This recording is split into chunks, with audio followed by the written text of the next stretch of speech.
열린교회 성도 여러분 안녕하세요. 이 시간에 우리 함께 묵도하심으로 6월 넷째 주 주일 예배 함께 주님께 올려드리도록 하겠습니다. 잠시 묵도하겠습니다. 그러므로 형제들아, 내가 하나님의 모든 자비하심으로 너희를 권하노니 너희 몸을 하나님이 기뻐하시는 거룩한 산 제물로 드리라. 이는 너희가 드릴 영적 예배니라. 사랑과 은혜가 충만하신 아버지 하나님, 우리 귀한 열린교회 성도님들 시간과 공간을 거룩하게 구별하여 드리는 이 예배를 주님 기뻐 받아 주시옵소서.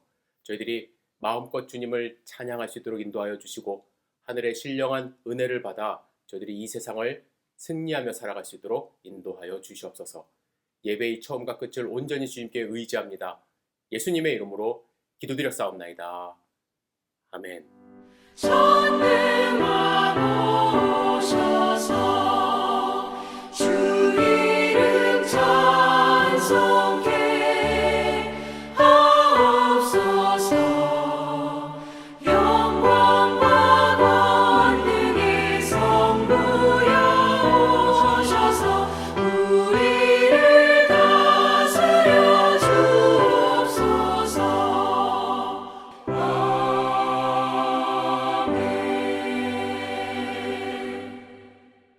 이 시간에 주님이 가르치신 기도로 우리의 신앙을 함께 고백하겠습니다. 하늘에 계신 우리 아버지여, 이름이 거룩히 여김을 받으시오며 나라가 임하옵시며 뜻이 하늘에서 이루어진 것 같이 땅에서도 이루어지리이다.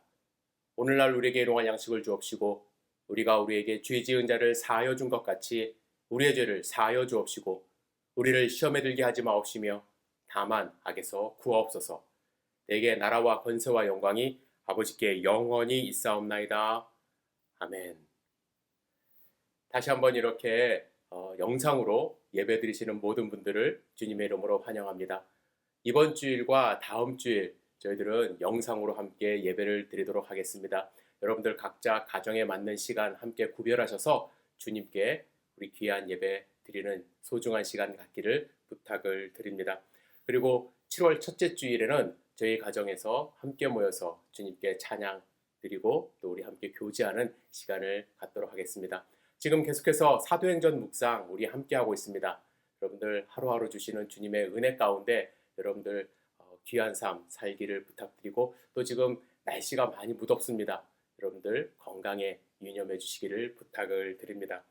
이 시간에 우리 주님께 기쁜 마음으로 찬양하며 나아갔으면 좋겠습니다. 해 뜨는 데부터 그리고 너와 나의 모습이 예수께로 가면 주 품에 품으소서. 우리 계속해서 주님께 찬양 올려드리도록 하겠습니다. 함께 찬양하겠습니다.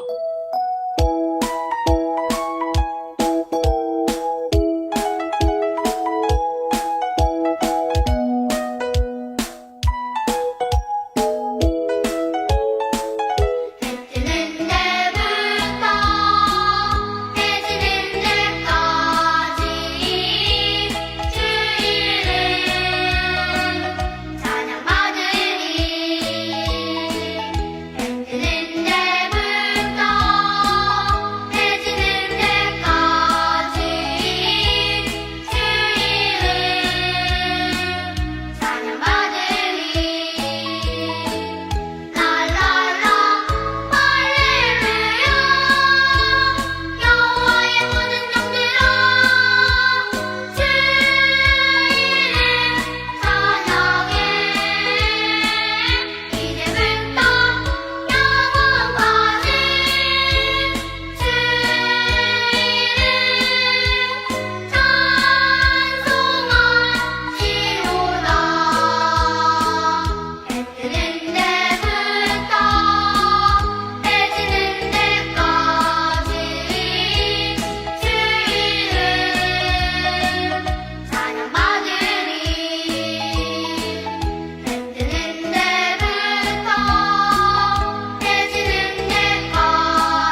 닮아 너와 나의 모습이 예수님 닮아 하루 이틀 매일매일 지날 때마다 더 닮아가길 원해요.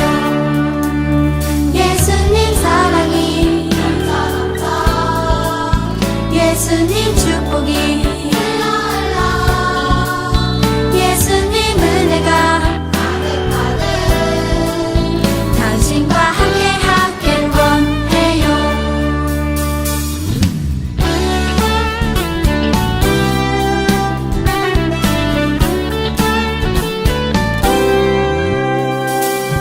너와 나의 모습이 예수님 닮아 너와 나의 모습이 예수님 닮아 하루 이틀 매일매일 지날 때마다 더 닮아가길 원해요.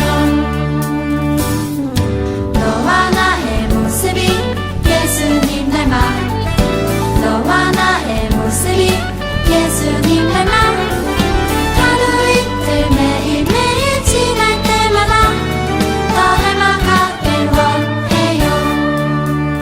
예수님 사랑이 예수님 축복이 예수님 은혜가 당신과 함께 하길 원해요. 예수님 사랑이 예수님 축복이 예수님 은혜가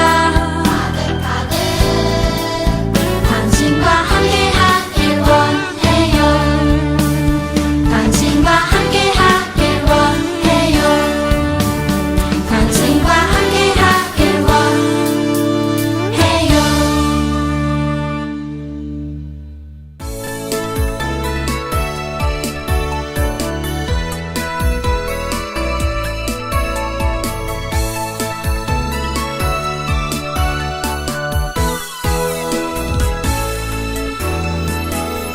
예수께로 가면 나는 기뻐요. 걱정 근심 없고 정말 즐거워. 예수께로 가면 나는 기뻐요. 나와 같은 아이 부르셨어요.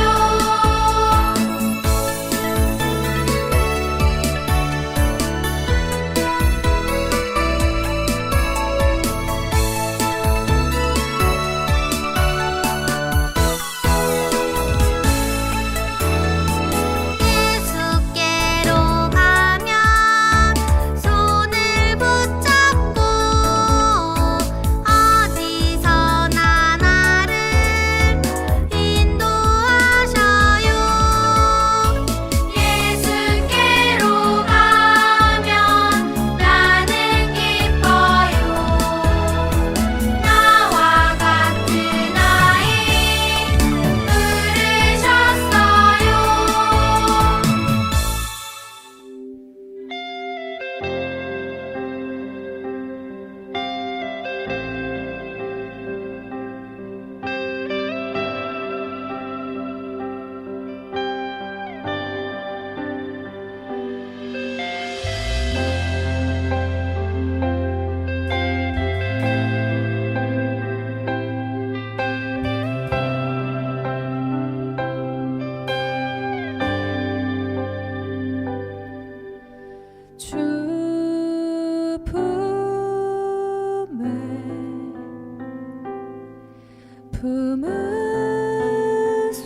품으소서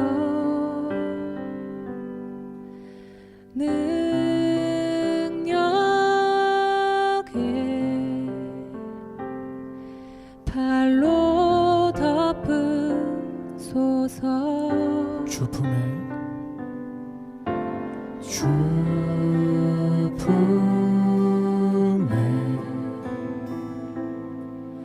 품으소서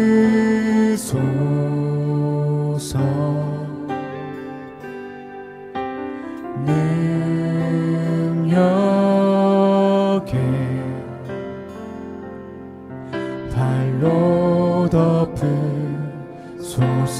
거친 파도 날 향해 와도 주와 함께 날아오르리. 폭풍 가운데 나의 영혼 잠잠하게 주를 보리라.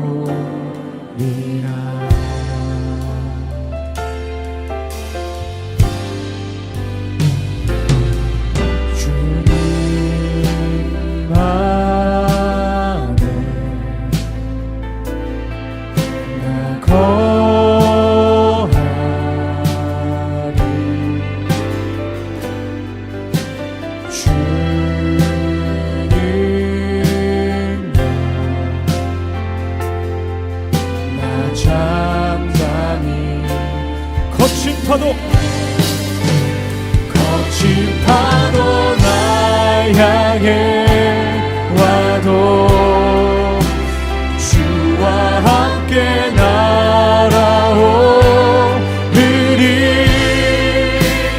폭풍 가운데 나의 영혼 잠잠하게 주를. 거친 파도 날 향해 올지라도, 거친 파도 날 향해 와도 주와 함께 날아오르리. 폭풍 가운데 나의 영혼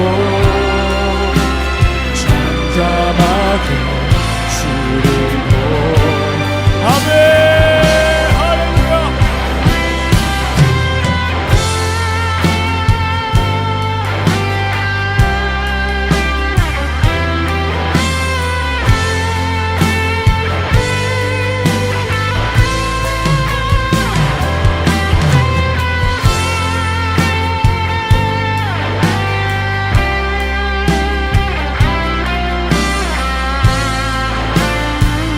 거친 파도 날 향해 올지라도, 거친 파도 날 향해 와도 주와 함께 날아오르리.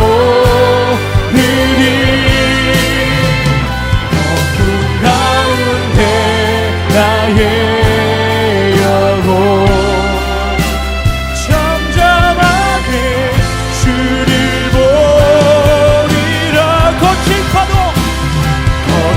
파도 날 향해 와도 주와 함께 날아오르리. 높은 가운데 나의 영혼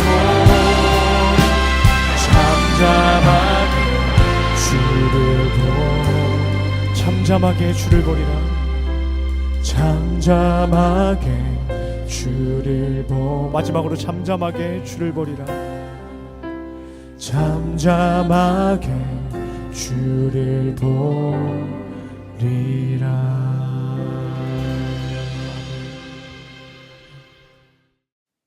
이 시간에 우리 마음을 모아서 주님께 간절하게 기도하는 시간 갖겠습니다. 여러분들 이 시간에 함께 먼저 기도할 때에 우리 열린교회를 위해서 기도해 주시고, 우리 여러분들 각자의 삶을 주님 앞에 올려드리며 기도해 주시고, 서로를 축복하는 마음으로 이 시간 간절하게 기도 드리신 후에 제가 여러분들을 대표해서 주님께 기도 올려드리도록 하겠습니다. 기도하겠습니다.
기도하겠습니다.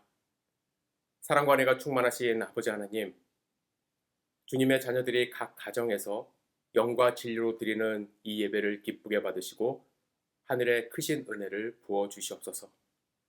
주님, 이 아침에 각자의 삶을 돌아보기를 원합니다.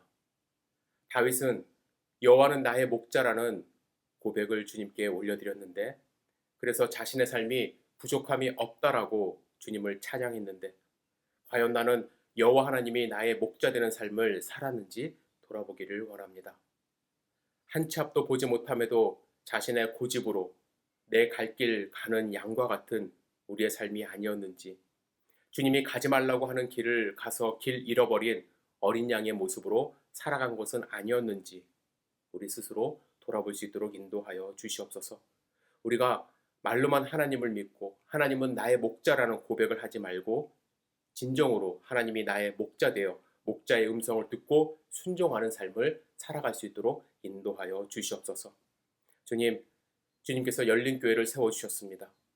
우리 귀한 열린교회를 통해서 영광 받아주시고 하늘의 문을 열어 하나님의 큰 은혜를 경험하는 공동체 되게 인도하여 주시옵소서. 부족한 우리를 훈련시켜 주셔서 예수님의 복음을 증거하는 제자 삼아 주시옵시고, 믿지 않는 사람들에게 다가갈 때 그리스도의 사랑을 전할 수 있는 성령의 두루마리를 입혀 주시옵소서. 우리가 서로 사랑하는 공동체 되게 하여 주시고 그 사랑을 나누는 공동체 되게 하여 주시옵소서. 주님, 오늘 예배를 통하여 주님의 음성을 듣게 하시고 선포되는 말씀에 아멘으로 화답하여 내 평생의 선하심과 인자하심이 반드시 나를 따르리니 내가 여호와의 집에 영원히 살리로다라는 다윗의 고백이 우리의 고백되게 하여 주시옵소서. 우리의 예배를 받으시는 주님께 찬양과 경배를 올려드리며 이 모든 말씀 우리를 죄에서 구원하여 주신 예수 그리스도의 이름으로 기도드렸사옵나이다. 아멘.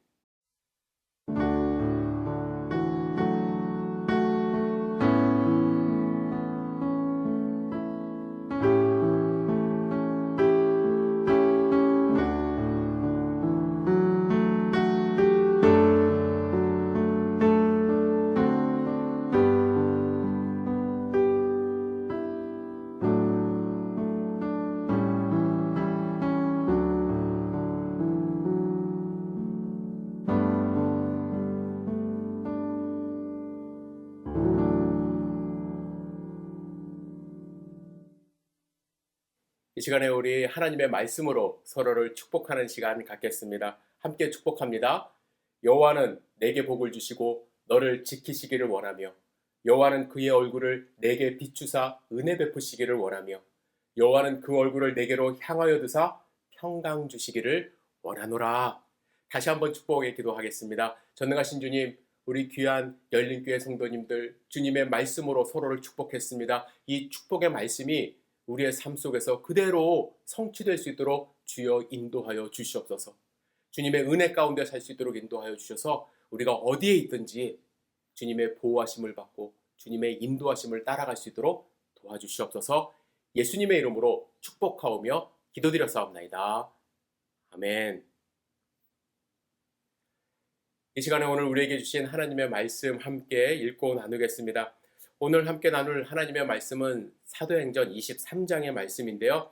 1절부터 5절까지의 말씀 우리 함께 합독하겠습니다. 같이 읽겠습니다. 바울이 공회를 주목하여 이르되 여러분 형제들아, 오늘까지 나는 범사의 양심을 따라 하나님을 섬겼노라 하거늘 대제사장 아나니아가 바울 곁에 서 있는 사람들에게 그 입을 치라 명하니 바울이 이르되 회치란다며 하나님이 너를 치시리로다. 내가 나를 율법대로 심판한다고 앉아서 율법을 어기고 나를 치라 하느냐 하니 곁에 선 사람들이 말하되 하나님의 대제사장을 내가 욕하느냐. 바울이 이르되 형제들아, 나는 그가 대제사장인 줄 알지 못하였노라. 기록하였으되 너의 백성의 관리를 비방하지 말라 하였느니라 하더라. 아멘. 이 시간에 양심대로 행동하는 바울이라는 제목으로 함께 말씀을 나누도록 하겠습니다. 지난 주일에 말씀을 나누었듯이 바울은 로마의 황제 앞에서 복음을 전하고자 하는 비전을 갖고 있었습니다. 이 일을 완수하기 위하여 바울은 어찌하든지 예루살렘에 가고자 했죠. 예루살렘에서 체포되어 죄인의 신분으로 로마 시민권을 가지고 있었던 그였기 때문에 로마 황제 앞에서 재판을 받을 수 있는 기회를 얻고자 했기 때문에 그렇습니다. 하지만 주변의 많은 사람들이 그를 만류했죠. 소문에 유대인들이 바울을 잡아 죽이려 한다는 이야기가 많이 있었기 때문에 그렇습니다. 이것은 단순한 입소문만은 아니었습니다. 하나님께서도 그가 예루살렘에 가면 그가 결박당할 것이라는 것을 보여주셨습니다. 20장 23절에 보시면 오직 성령이 각성해서 내게 증언하여 결박과 환난이 나를 기다린다 하시나, 성령님이 바울에게도 이렇게 말씀하셨어요.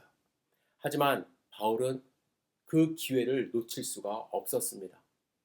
예루살렘에 들어가면 분명히 붙잡히고 고난받을 것을 알았죠. 하지만 그가 결박당하고 고통당하는 그것은 그의 비전을 이루는데 방해물이 될 수 없었습니다. 오히려 바울은 그 고통을 이용하여 끝까지 복음을 전하려 한 것입니다.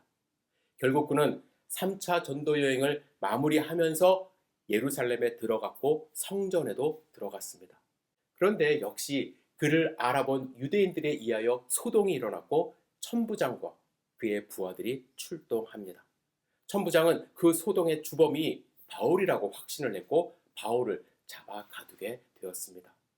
바울을 잡아 가둔 천부장은 유대인들이 왜 그를 죽이려 했는지 알고자 하여 바울을 채찍질하고자 할 때에 바울이 그를 잡아매던 백부장에게 로마 사람을 어떻게 죄도 정하지 않고 채찍질할 수 있느냐고 묻습니다. 백부장이 그의 말을 듣고 천부장에게 달려갑니다. 그래서 이 사람이 로마 사람입니다. 이렇게 이야기를 해요. 천부장은 놀란 마음에 즉시로 바울에게 달려가서 나는 돈을 많이 들여서 로마 시민이 되었는데 너는 어떻게 시민이 되었느냐고 묻습니다. 바울이 어떻게 얘기를 해요? 나는 나면서부터 로마 시민권자다. 이렇게 이야기를 하고 그 이야기를 들은 천부장은 법을 어겼기 때문에 두려움에 사로잡히게 됩니다. 두려움에 사로잡힌 천부장은 자신이 잘못한 일을 무마하고자 태도를 완전히 바꾸어 바울을 결박에서 풀어줍니다. 그래서 그의 힘으로 제사장들과 온 공회를 모으고 바울을 데려가 저희들 앞에 세워서 바울에게 이야기할 수 있는 기회를 제공하죠. 여러분, 아무리 식민지 국가였지만 제사장과 온 공회를 모은다는 것, 그죠? 이 천부장이 막강한 힘이 있었다는 그것을 반증하는 것과 더불어서 천부장이 많이 두려워했던 그러한 흔적을 볼 수가 있습니다. 사도 바울은 천부장이 마련해준 그 공회 앞에 서게 됩니다. 그리고 공회를 똑바로 쳐다보며 오늘 본문에서 이렇게 이야기를 합니다. 형제들아, 오늘날까지 나는 범사의 양심을 따라 하나님을 섬겼노라. 저는 사도 바울의 이 고백, 범사의 양심을 따라 하나님을 섬겼다는 이 고백 한참 생각해 보았습니다. 바울이 내가 양심을 따라 살았다는 것, 어떤 의미가 있을까? 나의 삶의 방식, 나의 삶의 모습은 철저히 양심적이었다라는 말이고, 하나님을 섬기는데 그래서 부족함이 없었다라는 말이고, 철저히 양심적인 나를 죽이려 하는 당신들은 비양심적인, 즉 하나님을 섬기는 것이 아니라고 지금 선포하는 것입니다. 그렇다면 먼저 생각해 보고 싶은 것은요, 바울이 말하는 이 양심은 어떤 것일까? 여러분, 양심은 무엇이죠? 첫 번째 양심은요, 옳고 그름, 선, 악, 이것을 판단하기 위해 인간 안에 기본적으로 내재되어 있는 것이라고 할 수가 있습니다. 로마서 2장 15절에 보시면 이런 이들은 그 양심이 증거가 되어 그 생각들이 서로 송사하며 혹은 변명하며 그 마음에 새긴 율법의 행위를 나타낸다라고 기록하고 있습니다. 또 고린도후서 4장 2절에 이에 숨은 부끄러움의 일을 버리고 괴율 가운데 행하지 아니하며 하나님의 말씀을 혼잡게 아니하고 오직 진리를 나타내므로 하나님 앞에서 각 사람의 양심에 대하여 스스로 천거한다라는 기록이 있습니다. 여기서 양심이라고 기록된 단어는요, 어떤 일을 누구와 함께 한다, 나만 하는 것이 아니라 보편적으로 안다라는 말에서 발전된 개념이라고 합니다. 문자적으로 말하면 사람 안에 이미 기본적으로 내재되어 있는 것으로서 이성이 진리와 허구를 구별하는 기능이라고 한다면 양심은 선과 악을 식별하는 기능이라고 할 수가 있습니다. 우리가 흔히 저 사람은 양심도 없어 이런 말 하지 않습니까? 그 말을 하는 이유는 무엇입니까? 선악을 구별하는 기능이 없는 것 같다. 그래서 저런 행동을 하는 것 같다라고 비판할 때 이런 말을 하지 않습니까? 그래서 양심은 내 마음 가운데, 내 생각 가운데 기본적으로 탑재되어 있는 선악을 구별하는 기능이라고 할 수가 있습니다. 두 번째로요, 이 양심은 특별히 신앙인들에게는 무기가 되고 삶의 원동력이 되는 기능이 있는 것이죠. 바울은 디모데에게 편지하면서 이렇게 말합니다. 디모데전서 1장 19절에 보시면 믿음과 착한 양심을 가지라. 어떤 이들이 이 양심을 버렸고 이 믿음에 관하여는 파선하였다 이렇게 말씀합니다. 사도 바울은 믿음과 착한 양심을 동시에 가지라고 말하며 어떤 사람은 양심을 버렸는데 양심을 버린 사람은 어떻게 되었다고요? 믿음이 파선되었다, 파괴되었다 이렇게 말을 합니다. 다시 말하면 믿음 생활, 우리 신앙생활을 잘 하기 위하여 신앙생활이라는 이 배를 저어갈 때는 양심 없는 믿음, 이것은 파산이 된다라는 거예요. 양심이 있어야 믿음 생활도 잘 한다라는 것입니다. 따라서 신앙인에게 있어서 양심은 하나님의 뜻을 알아가는데 좋은 역할을 한다라고 할 수가 있어요. 선한 행동을 하고 착한 행실로 살아가는 사람들은, 양심적으로 살아가는 사람들은 하나님의 뜻을 금방 알아챌 수 있고 신앙의 항해를 하는데 방향과 힘을 얻을 수 있다라는 것이죠. 그래서 양심에 대해서 루소는 이렇게 외쳤습니다. 양심, 양심, 본능이요, 하늘의 소리요, 지성이고 자유로운 한 존재의 확고한 안내자요, 선악에 대한 올바른 심판자요, 인간을 신과 닮게하는 자요, 그대야말로 인간 본성의 우수성과 인간 행위의 도덕성을 낳게 하는 자다. 그대가 존재하지 않으면 단지 규율 없는 이성의 도움을 빌려 잘못만을 저지르는 슬픈 특권을 느낄 뿐이며 그때 나는 하나의 동물일 따름이다. 양심이 없으면 동물과도 같다라고 이야기를 합니다. 여러분, 우리 보편의 사람들, 우리 보통 사람들은 양심이 있어요. 여러분과 저는 양심이 있는 사람이에요. 양심은 보편적으로 모든 사람에게 있습니다. 특별히 그리스도를 영접하고 하나님을 창조주로 믿는 우리는 선한 행동을 추구하는 양심이 분명히 있어야 함을 여러분들은 아셔야 돼요. 여러분들 양심이 다 있어요. 그런데 우리가 도전받아야 할 것은요, 양심이 있다는 것과 그 양심대로 행동하는 것과는 많은 차이가 있다라는 거예요. 우리는 선한 것이 무엇이고 악한 것이 무엇인지를 판단할 수 있는 양심이 우리 가운데 있어요. 판단할 수 있는 근거가 있습니다. 따라서 우리는 선한 행동을 할 수 있는 양심이 있다라는 거예요. 그래서 범사에 양심에 따라 행동하면서 하나님을 섬겼다라는 이 사도 바울의 고백이 경이로운 고백이 아니라 지극히 당연한 고백이 되어야 하는 것입니다. 그런데 그럼에도 불구하고 우리는 양심 있는 행동을 하지 못하고 양심 있는 삶을 살지 못하는 우리의 모습을 발견할 때가 너무나도 많습니다. 여러분, 2000년 전 예루살렘에 있었던 대제사장, 그에게 양심이 없었을까요? 양심이 있었어요. 그러나 그는 양심 있는 삶을 살지 못했습니다. 대제사장의 본연의 임무는 무엇입니까? 백성들의 죄를 대신하여 하나님께 중보하는 역할. 그래서 백성들의 죄를 사함받게 하는 것이 이 대제사장의 역할입니다. 그런데 대제사장, 이 당시의 대제사장은요, 권력의 눈이 어두웠어요. 부를 축적하는데 눈이 어두웠습니다. 성전에서 물건 파는 것이 잘못된 일이었음에도 불구하고 그것을 합법화해 주었어요. 그래서 그가 집착했던 것은 무엇이냐면 율법이었습니다. 율법을 잘 지킴으로써 그는 스스로 양심 있는 사람, 양심을 따라 하나님을 섬기는 사람인 것처럼 보이려고 노력했던 것입니다. 여러분, 양심은 눈에 보이지 않아요. 그러나 율법적인 행동은 눈에 보이는 행동입니다. 그렇게 율법을 잘 지킴으로써 스스로 양심껏 하나님을 섬겼다고 자부하면서 그가 양심도 없이 예수 그리스도를 증거하는 바울, 이방 사람들과 어울리면서 양심도 없이 율법을 어기는 바울, 이 바울을 죽이려고 한 것 스스로 당연하다라고 생각했던 것입니다.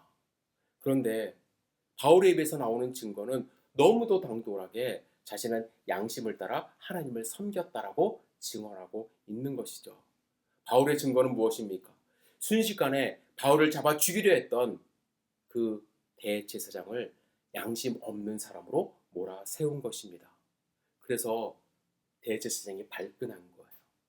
바울 곁에 있는 사람들에게 그의 입을 치라고 명령합니다. 이때 바울이 다시 입을 열어 이야기를 합니다. 회칠한 담이여, 하나님이 너를 치시리로다. 내가 나를 율법대로 판단하고 앉아서 율법을 어기고 나를 치려 하느냐. 대제사장은 바울에게 회칠한 담이라는 소리를 듣습니다. 여러분, 고대 팔레스타인 지방 사람들은요, 사람이 죽으면 집안 벽을 약간 헐고 그곳에 사람을 묻는 경우가 있었다고 해요. 사람을 묻었을 경우 그곳에 회를 칠해서 원상 복구를 합니다.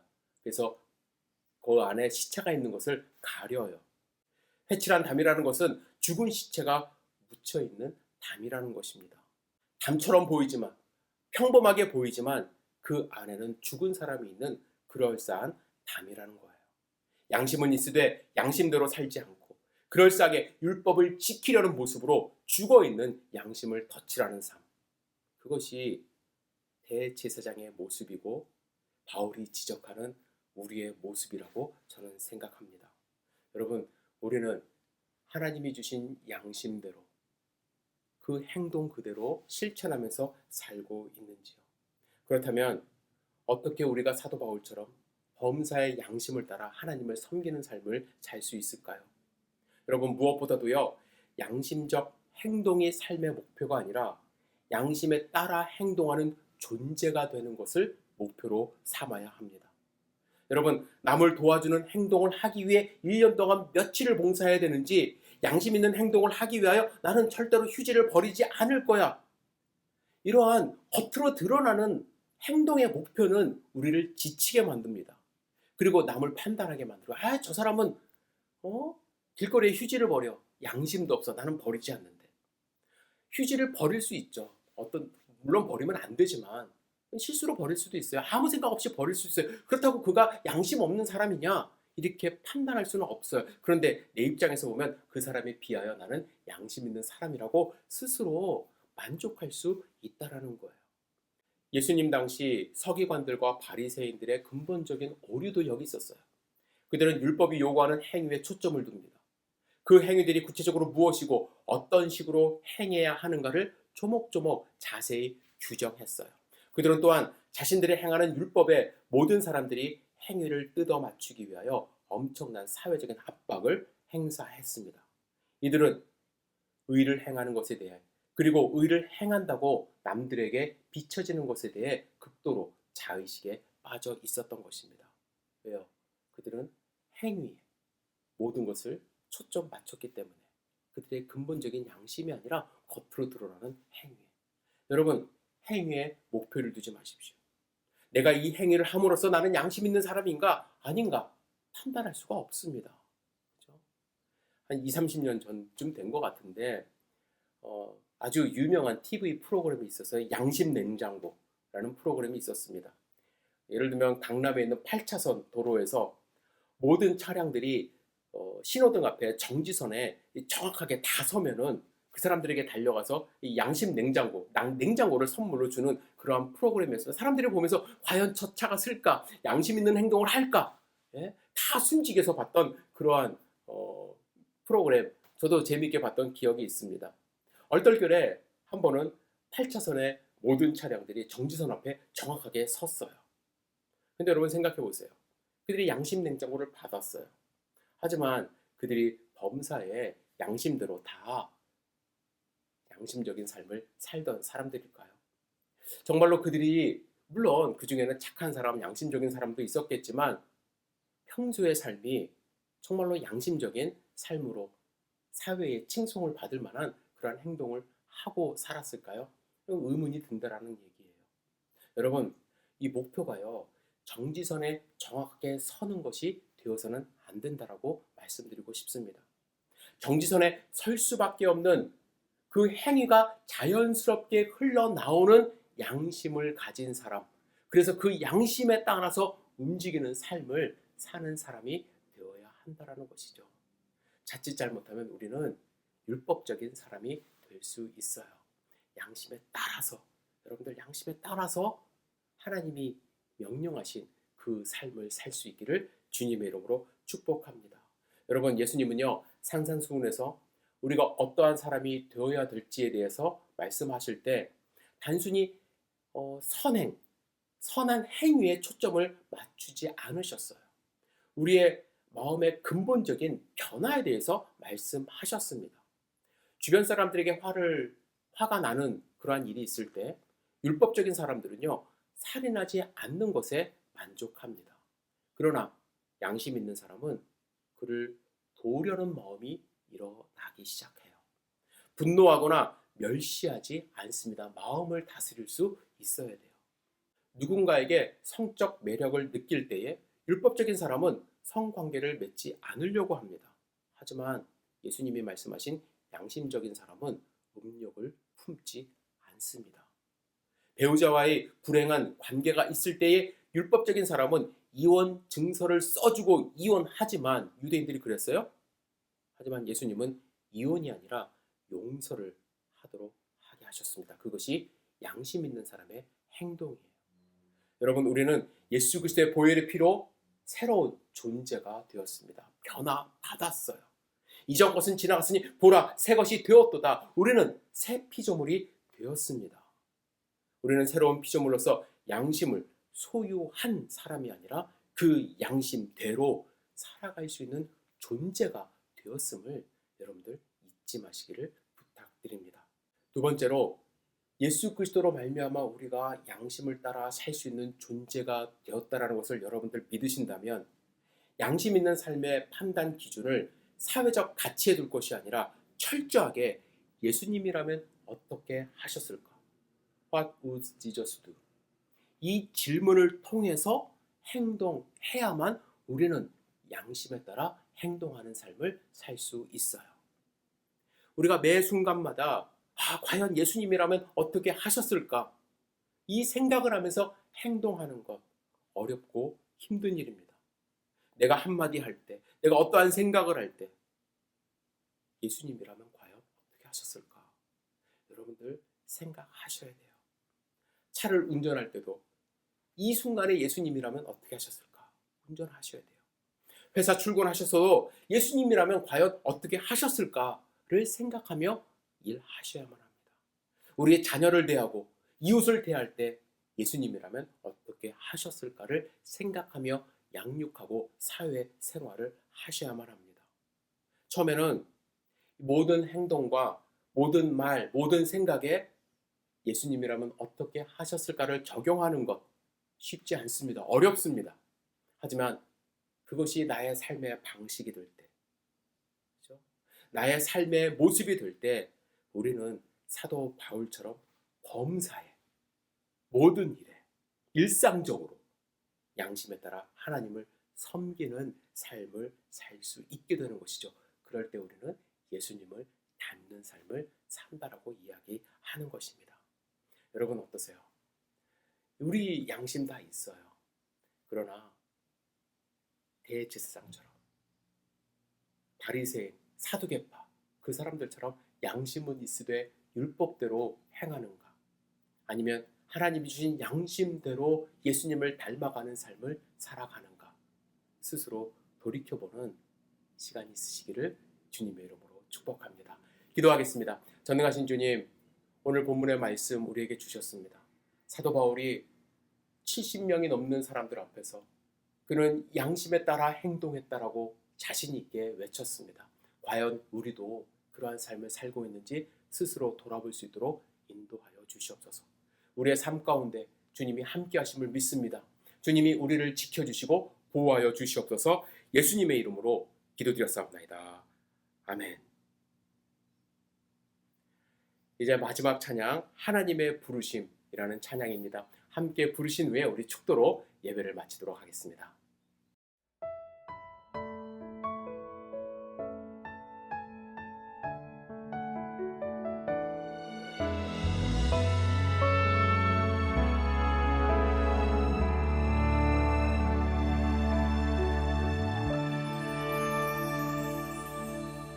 하나님의 부르심에는 후회하심이 없네. 내가 이 자리에 선 것도 주의 부르심이라. 하나님의 부르심에는 결코 실수가 없네. 나를 부르신 하나님의 신실하심을 믿네. 작은 나를 부르신 뜻을 나는 알 수 없지만 오직 감사와 순종으로 주의 길을 가리라. 때론 내가 연약해져도 주님 날 도우시니 주의 놀라운 그 계획을 나는 믿으며 살리. 날 부르신 뜻 내 생각보다 크고 날 향한 계획 나의 지혜로 증량 못하나 가장 좋은 길로 가장 완전한 길로 오늘도 날 이끄심이네.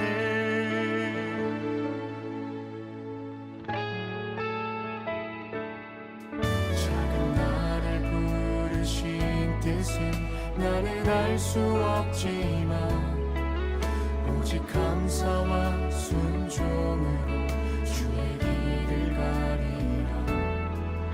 때론 내가 연약해져도 주님 날 도우시니 주의 놀라운 그 계획을 나는 믿으며 살리.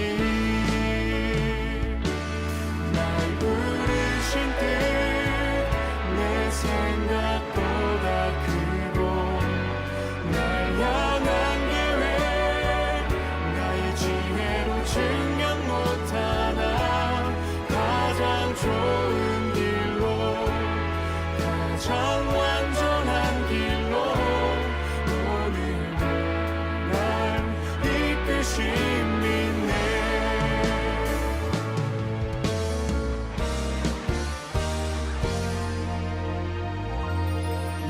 부르신 뜻 내 생각보다 크고 날 향한 계획 나의 지혜로 증량 못하나 가장 좋은 길로 가장 완전한 길로 오늘도 날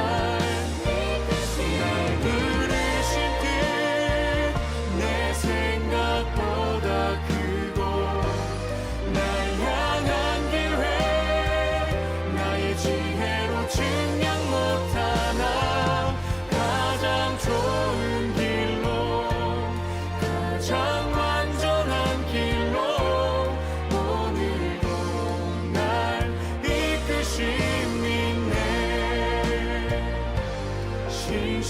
신실하신 주를 찬양해.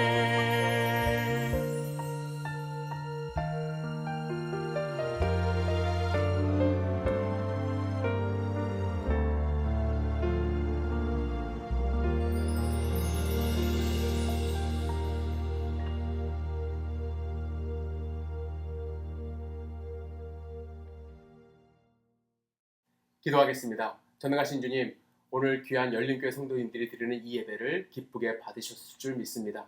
주님, 일주일 동안 우리가 세상 가운데 살아가면서 주님의 힘으로 살아갈 수 있도록 인도하여 주시옵소서.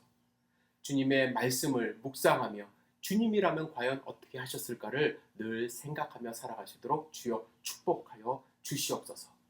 지금은 우리 구주 예수 그리스도의 무한하신 은혜와 하나님 아버지의 놀라우신 사랑과 성령 하나님의 보호교통 감동 충만하심이 거룩한 주일 주님께 나와 주님을 찬양하고 경배하고 또한 주님이 주시는 말씀으로 도전받는 하나님의 권속들 머리머리 위에 지금부터 영원까지 함께 하시기를 주님의 이름으로 간절히 축원하옵나이다.